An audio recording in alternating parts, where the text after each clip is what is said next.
41 দিন পর নতুন কমিশন পেল দুর্নীতি দমন কমিশন দুদক। সদ্য নিয়োগ পাওয়া 3 জনের মধ্যে প্রথম দিনে সংস্থাটির নবনিযুক্ত চেয়ারম্যান সাবেক সিনিয়র সচিব মোহাম্মদ আব্দুল মোমেন এবং কমিশনার সাবেক জেলা জজ মিয়া মোহাম্মদ আলী আকবর আজিজি আসেন কমিশনের সেগুনবাগিচা প্রধান কার্যালয়ে।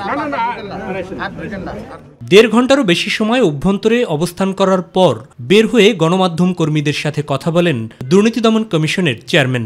5 আগস্টের পরের যে বাংলাদেশ, তার প্রত্যাশা এবং পূর্ববর্তী বাংলাদেশের প্রত্যাশা একরকম নয়। সেই ভূমিকা যাতে আমরা পালন করতে পারি, সেই সহযোগিতা আপনারা সবার আগে করবেন। বৈষম্যের সূচনা মূলত দুর্নীতিতে।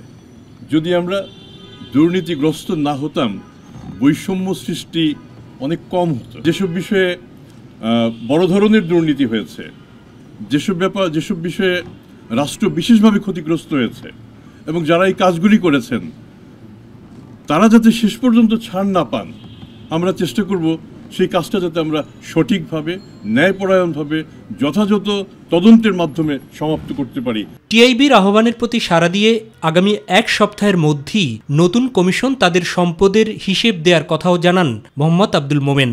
আগামী 7 দিনের মধ্যে নতুন যে কমিশন, এই কমিশনের হিসাব আপনারা পেয়ে যাবেন। কমিশন আগামীতে অভিযোগের তদন্ত এবং অনুসন্ধানে আরও জোর দেওয়ার কথা জানান কমিশনার মিয়া মোহাম্মদ আলী আকবর আজিজি। অনুসন্ধান এবং তদন্ত এই দুটোকে যদি ঠিকমতো আমরা করে দিতে পারি, তবেই বিচারকরা ন্যায় বিচার দিতে পারবেন। কমিশনের সদ্য নিয়োগ পাওয়া চেয়ারম্যান ডক্টর মোমেন গত 18 আগস্ট স্বরাষ্ট্র মন্ত্রণালয়ের জননিরাপত্তা বিভাগের সিনিয়র সচিব পদে চুক্তিভিত্তিক নিয়োগ পান। পরে তাকে স্বরাষ্ট্র মন্ত্রণালয়ের সুরক্ষা সেবা বিভাগের সিনিয়র সচিব পদেও দায়িত্ব দেওয়া হয়। দুদকের চেয়ারম্যান হতে সে দায়িত্ব থেকে পদত্যাগ করেন তিনি।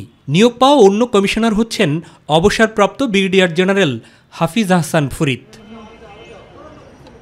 গেল 29 অক্টোবর দুদক থেকে পদত্যাগ করেন চেয়ারম্যান মঈনুদ্দিন আবদুল্লাহর নেতৃত্বে থাকা 2 কমিশনার। মাহবুব সৈকত, মাই টিভি, ঢাকা।